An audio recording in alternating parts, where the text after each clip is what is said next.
Boa noite, alunos. Hoje daremos continuidade aos estudos de estatística descritiva, desenvolvendo o tema de variância e desvio padrão como sendo o último tópico de estatística descritiva. Na próxima semana, iniciaremos os estudos com relação a probabilidades. Vamos lá? Medidas de dispersão ou variabilidade. A variância e o desvio padrão são medidas de dispersão que nos dão ideia da flutuação dos valores em torno da média. Tanto o desvio padrão como a variância são usados como medidas de dispersão ou variabilidade. O uso de uma ou de outra dependerá da finalidade que se tenha em vista. A variância é uma medida que tem pouca utilidade como estatística descritiva, porém é extremamente importante na inferência estatística e em combinações de amostras. Calcula-se o desvio padrão através da aplicação da seguinte fórmula. Então, o desvio padrão ele é representado pela letra grega sigma e o cálculo é feito através da raiz quadrada do somatório de xi, que é o ponto médio, menos a média elevado ao quadrado, dividido por n. N sendo o número de dados que foram organizados numa tabela qualquer. Como vocês podem observar nesse slide, eu apresento uma tabela das estaturas, que a gente já vem trabalhando com essa tabela há algum tempo. Ela tem discriminado as estaturas divididas em classe, a frequência, o xi, que é o ponto médio, e eu também coloquei a média dessa tabela, que é 161 e que já foi calculada em slides anteriores. Então, para aplicar a fórmula do cálculo do desvio padrão, eu tenho que substituir pelos valores agora discriminados, classe a classe. Então, na primeira classe, nós vamos colocar lá dentro da raiz quadrada o ponto médio menos a média elevado ao quadrado. Então, 152 menos 161 dividido elevado ao quadrado, vezes 4. Por que vezes 4? Porque eu tenho que multiplicar pela frequência, que esse ponto médio e essa média, ela existiu para cada um dos números apresentados e que estão no intervalo dessa classe. Então, eu tenho que fazer esse cálculo classe a classe. Está descrito na resolução ao lado. Nos cursos de Recursos Humanos e Gestão da Qualidade, nós não vamos aprofundar esse estudo do desvio padrão, mas fica aqui descrito nesse slide como a título de curiosidade, se alguém tiver interesse.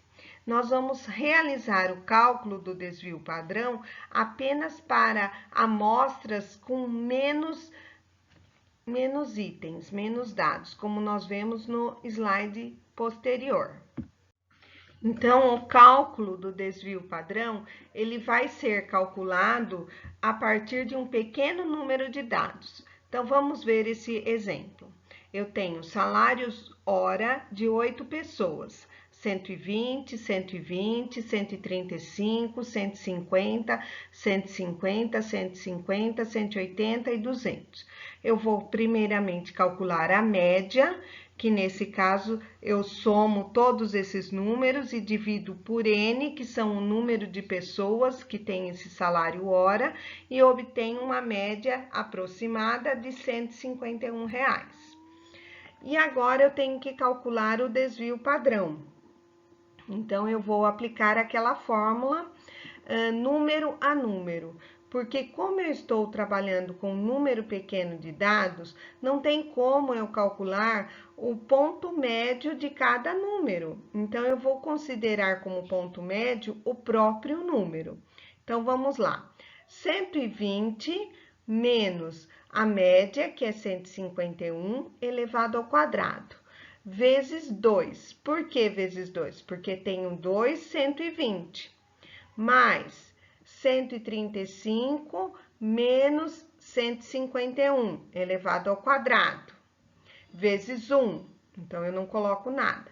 Mais 150 menos 151, elevado ao quadrado, vezes 3. Mais 180 menos 151, elevado ao quadrado, mais 200 menos 151, elevado ao quadrado. Tudo isso vai ser dividido por 8, que é o nosso N. São 8 pessoas. Resolvendo a fórmula, como vocês podem observar aí na resolução, eu chego ao final no valor aproximado de 26. Então, o desvio padrão para o nosso caso dos cálculos dos salários hora gira em torno de 26.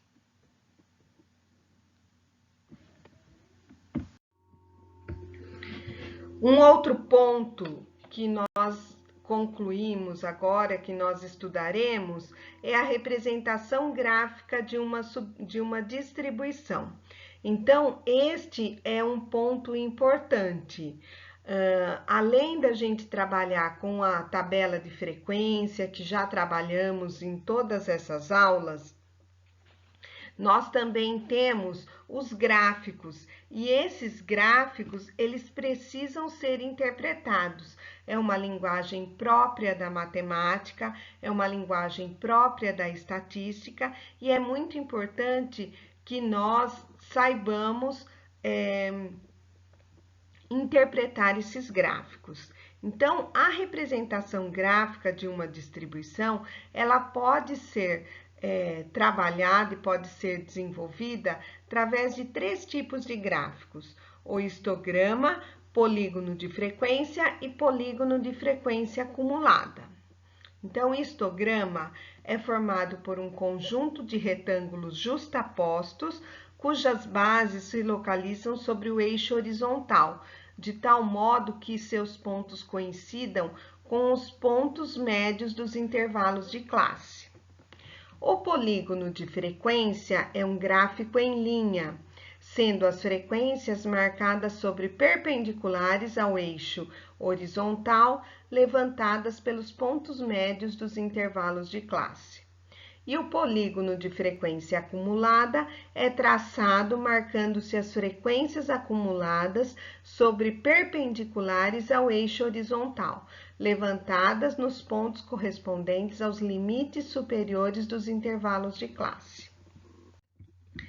Então, aqui nós temos um histograma de uma frequência qualquer, onde a gente, esse gráfico, ele nos mostra a frequência, como se fosse um gráfico de colunas. Nós temos o polígono de frequências, que ele vai trabalhar com os pontos médios, com aquela coluna do ponto médio, de uma tabela de distribuição de frequência, e a frequência acumulada vai ser um gráfico desse tipo. Nesses gráficos, é importante que saibamos, então, interpretá-los. Para isso, nas atividades do dia de hoje, vocês receberão vários gráficos que vocês vão analisar e interpretar alguns testes que nós retomaremos na próxima semana, explicando cada uma das resoluções. Espero que vocês tenham entendido. Bom estudo, boa aula, e qualquer dúvida estou à disposição no Fórum de Dúvidas. Até mais!